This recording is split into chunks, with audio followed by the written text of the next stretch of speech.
BeastNet Podcast, sponsored in part by James Safety Services, OCR Buddy, and supported by the fitness community. Here we discuss all things fitness related, running, rucking, mental health and preparedness, and of course, obstacle course racing. Welcome to the BeastNet. Yeah, I'm going to start that over. Hey, everybody out there in BeastNet land. Hammer here, welcoming you to this special follow-up episode with Melissa Jensen. For those who might not have heard her previous episode from November in 2020, where she spoke to Brother Boggs about her mission, Melissa is racing for addiction recovery. Her goal for 2021 is to finish 72 plus races, 1,500 plus obstacles, and 1,000 plus miles to smash the world record for the most obstacle course races completed in a year. Well, it's mid-year, and here we are, June.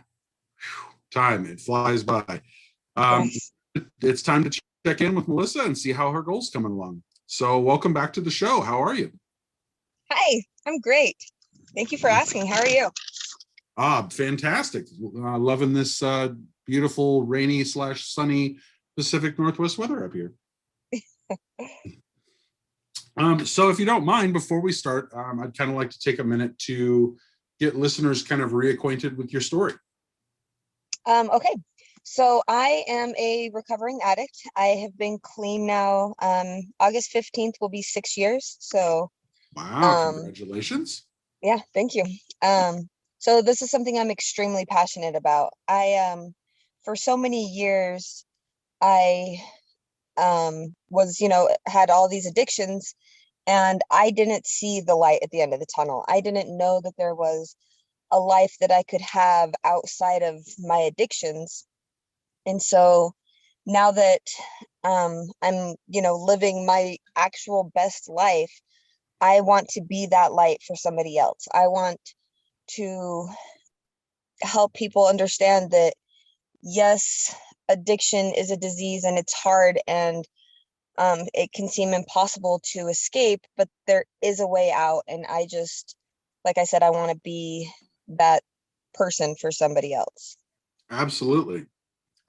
So let's check in on the progress. How many races have you completed?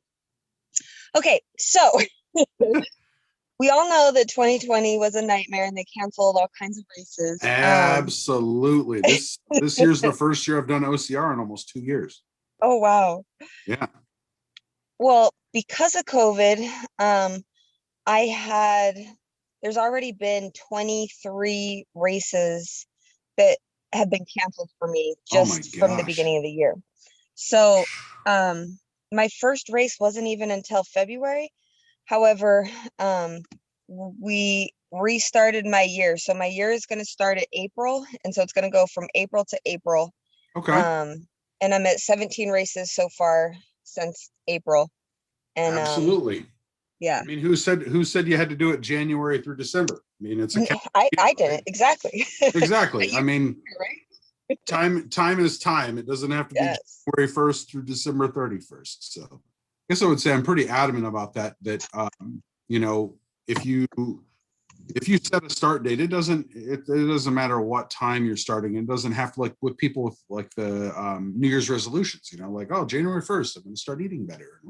It doesn't have to be January 1st. Why does it have to be January 1st? Exactly. So awesome. So of those races, are there any that stand out as your favorite so far?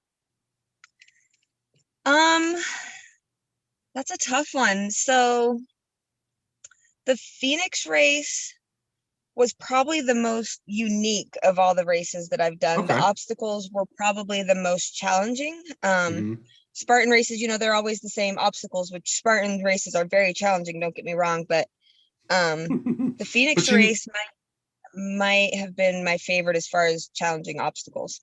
Okay. But the Montana Beast, that I mean, Montana's beautiful.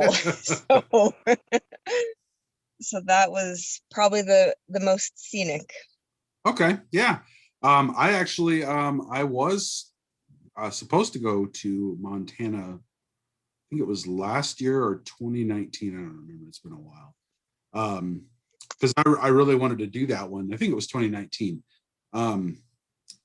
And I've just heard so many great stories about Montana. And I mean, I've been through Montana driving, but I've just never, competed in a Spartan event over there. And there's quite a few people that get together. They all get a house together, rent that out for the weekend and go do the race and just have a bunch of fun. So I know that prior to your interview with Boggs in November, that you hadn't yet run a Spartan race. So, from what you mentioned before, you've definitely done one, or probably even quite a few at this point. Mm-hmm. So what was your initial impression of Spartan, since you hadn't done one up to that point? So my very first Spartan race was Vegas. It was a Vegas Super, which is actually where I live, so that was cool. And it was all in sand. You had to run through miles of sand, and so that sucked. that was terrible. But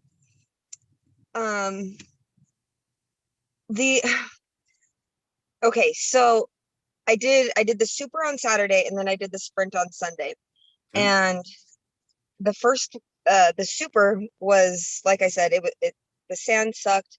The obstacles is my first time doing them, and so I had quite a hard time. But when I went back and did the sprint, it was like, I think I failed one obstacle and everything else was amazing. And so I think that's the best part about the Spartans, is that feeling after you do something hard or like you do something that you weren't able to do before, or just, it's that feeling of accomplishment is amazing.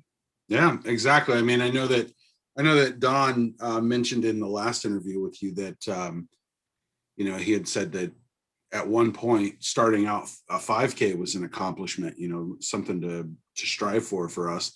And when I first started doing OCR, I was a lot bigger than I am now. I was almost 400 pounds, and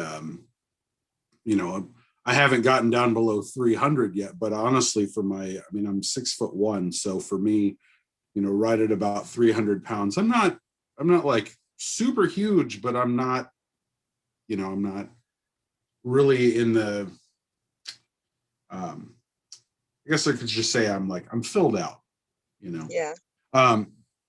So starting out, 5Ks were like a goal for us. And, now we just went and did, what did we do? We did Rugged Maniac last week down in Portland. And we breezed through it. It was awesome. The feeling that you get coming through that, I know that the first Spartan I ever went through, I had pretty much the same experience. Like, I'd never done any of these obstacles before. There were some really weird ones, just like, what is this thing? I know that we did, I can't even remember the name of it off the top of my head, but it was like a weird, like, curved one where you have to like climb up the bars. They're horizontal bars, but you have to climb up this curved incline, but it's like an inverted. Oh yeah. I don't remember what it's called, but I was like, I'll try it, but I doubt I'm going to get it. And I didn't get it, but but yeah, I mean, and that was something that that required for me a lot of upper body strength and a lot of grip strength. Mm-hmm. And I'm still working on that. Like, I just don't have it. I mean, us bigger guys, we're not really able to hold, the entire weight of our body with just these 10 little digits. And this past Rugged Maniac that we did, actually, Don and I, Don made it farther than I did, but he made it pretty much to the last transition point on an obstacle in the Rugged Maniac. And I actually made it probably 4 or 5. And they're like free swinging monkey bars. And they're actually pretty big around, like their pipes, not just actual monkey bars. And I probably made it about, 4 or 5 in, and I've never done that before, and this is the first time I've done an OCR in 2 years. And, and it's like, even just that was a sense of accomplishment. So I know, I know where you're coming from when, you say that you did the super and you're just like, man, this is, you approach the obstacles you've never done them before. And then you go to the sprint. Now you know what to expect. And you're like, I go into it with a different game plan. And when we did the Beast in 2019 up in Seattle, that was one of those times where you do something that you don't think you're going to accomplish. We did the Seattle Beast, and that was a grueling, just long day for me, because at the time I had never done anything that long, and we just dug in, focused and got it all done. And by the end of that, I don't even remember how long it took us. I think it took us like 8 or 9 hours, I think, because it was just, I wasn't ready for it. Right. I hadn't really trained up into that point, and I don't at the beginning of it, I was like, you know what, it's Spartan, I know what to expect. It's just, no, it kicked my butt. And but at the end of it, that sense of accomplishment, I didn't think that I would ever really be emotional after finishing a race. And after that, I sat down and I cried a little bit, because it was nice. It was like I accomplished something that I really wanted to do. So yeah, that's awesome. It's awesome that you kind of had that introduction to it. I did actually talk last year to one of the organizers of the Phoenix race, and I've been wanting to get down to that ever since I talked to them, because they have such a different approach to OCR. To me, honestly, I think it sounds better, just because it sounds more challenging. Because like I said, I know what to expect from Spartan. Everybody knows what to expect from a Spartan race. And, switching it up, doing something, local. I know Don's been raving about Phoenix race for a while. So that's awesome. I'm glad that you got to experience that. Does your business need first aid, AED, OSHA, flagging, or other safety training? James Safety Services is your one-stop shop. Find them on Facebook today at James Safety Services WA and ask for a quote on hosting your training needs. So along the way, have you been approached or contacted by any racers that have been influenced by your story? No, actually, so every single race that I go to, I have a shirt that says racing for recovery, and in hopes that somebody will ask me about my shirt. And so nobody has ever said anything, except this last race in Ohio. 2 different people asked me, well, what does that mean? And so I was able to tell them about my story, and both of them had family members who have been struggling with addiction. And so that was really cool. That was the actual first time that I was able to talk about why I'm running, which is why I'm running. So I mean, don't get me wrong, it's fun and everything, but I'm really out to just try to spread awareness. Like that's my goal. Yeah. So speaking of the race in Ohio, let's recap that. How was that? Where do I start? Well, like Don said, let's start from the beginning. Okay, so the Beast. Okay. This was, I don't think you could make a muddier race. I don't think it's possible to make a muddier race. And not just mud.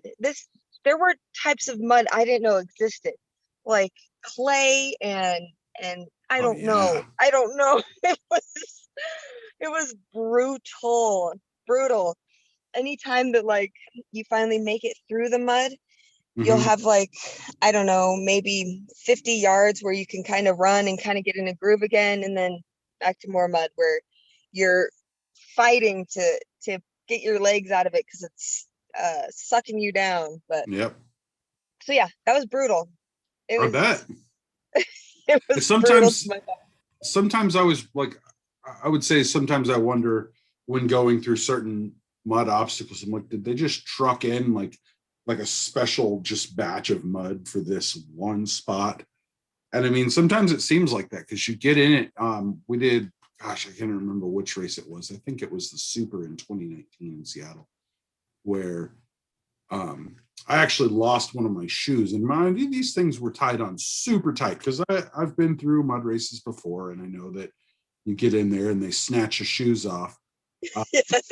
But I actually almost lost one again, and this was actually one of my innovates, and I had that thing just cinched down to my ankles, and almost to the point of like it felt like it was going to cut off my circulation. It was kind of uncomfortable, but I wanted them to be on there so I wouldn't lose them, and it still pulled the thing right off. And I had to spend probably 5 minutes in the mud just like sticking my hand down in there trying to figure out where the heck this shoe was at. And it's just, but it's awesome though. Like you get in it, it's not like something that you would normally do on a regular like daily basis, and the thing I enjoy the most, I think, about the mud is you get in it and you crawl through it, you trudge through it, and you get out, and it's super, like, I wouldn't say super heavy, but it weighs you down. And as you're going, you think, oh, this is so tiring, all this mud on me. And as like a lot of it starts to come off, it starts to get a little bit easier, and you're just like, oh, okay, well, actually, I feel a little bit better. And it kind of reminds me of little sidebar here. It kind of reminds me of a friend that is a drummer for a band that I know in Oklahoma. He would play half the show with 10-pound ankle weights on, and halfway through the show he would take the ankle weights off, and it was like his legs were brand new. And that's kind of what the you have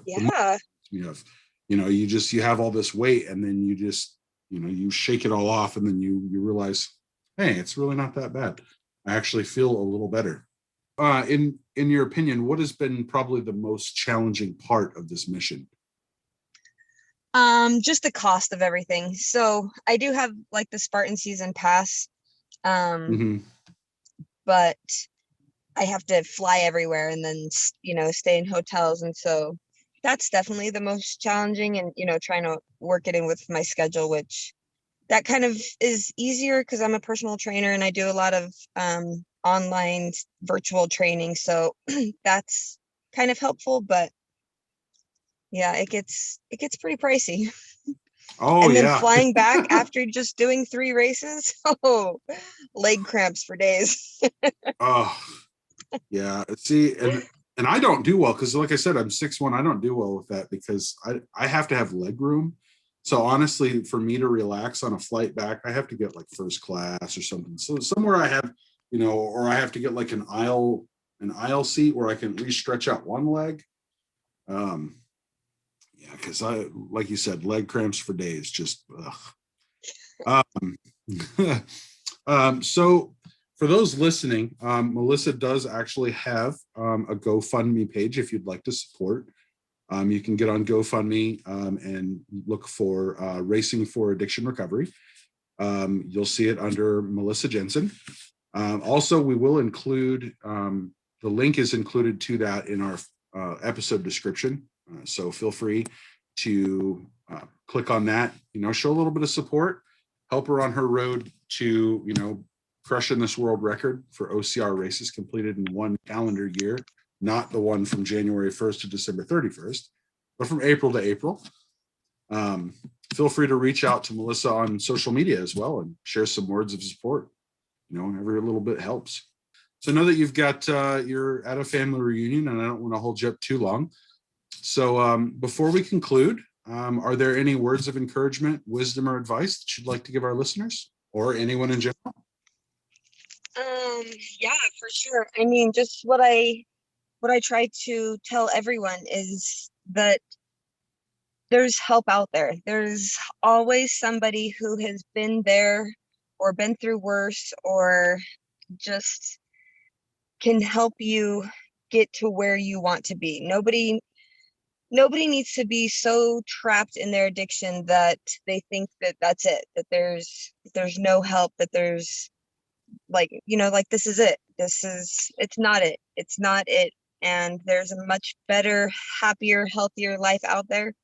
And you just got to want it. You got to want it bad enough. And if you need help, I am here. I love helping. If you just need somebody to talk to, like I said, I am here. Absolutely. And really quick to touch on this, the whole community aspect. I mean, I know some people are kind of iffy about talking to people they don't even know, but until today, I've never met you, and yet here I am. We're talking.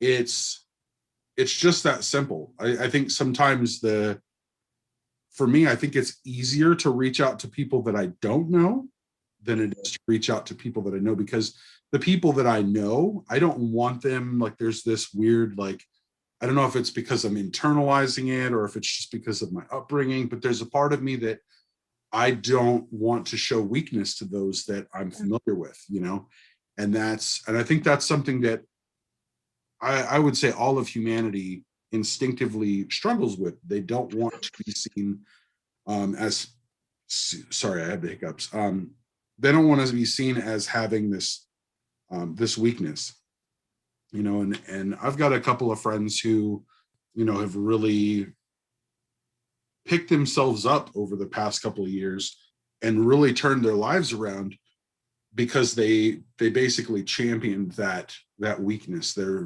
They finally just said, I can't continue to like internalize this and like live like this, just eating myself up. I have to get this out and actually talk to somebody.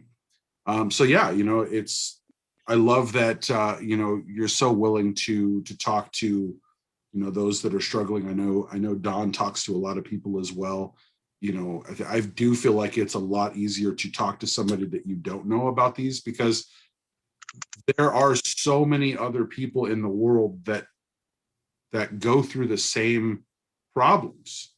I wouldn't necessarily say all of the same combination of problems, but you're not the sole person who is struggling with it's like you're not the only person. There are so many other people that deal with something like this, whether it be alcohol, whether it be drugs, whether it be, food, which is currently mine.